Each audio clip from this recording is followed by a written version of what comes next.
Can I get an ID if my birth was registered under the name or ID of someone who is not my birth mother? Quick answer: yes, but you should submit an affidavit explaining the circumstances of your birth. Full question: when I was born, my mother had to stay in the hospital for a long time. My aunt took care of me and registered my birth using her ID number instead of my mother's.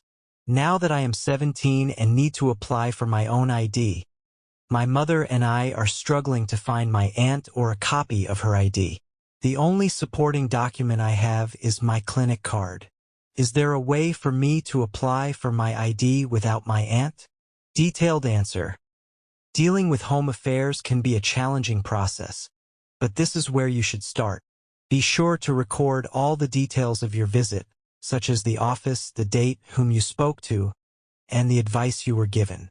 This documentation will be valuable if you eventually need to seek legal help. To apply for an ID, you must first have a valid birth certificate.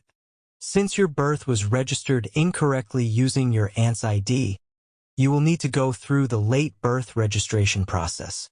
Here are the documents typically required for late birth registration after 7 years. DHA 24 LRB, DHA 24 PB, DHA 288A, DHA 288 biometrics, fingerprints of parent ID, passport of parent in the affidavit.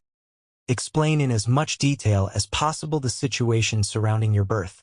Include information about your mother's illness, how your aunt registered your birth using her own ID, and the fact that your aunt has since disappeared.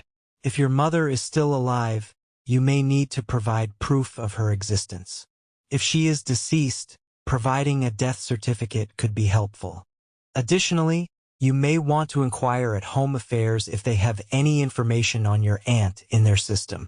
They might be able to locate her ID or verify if she is still alive.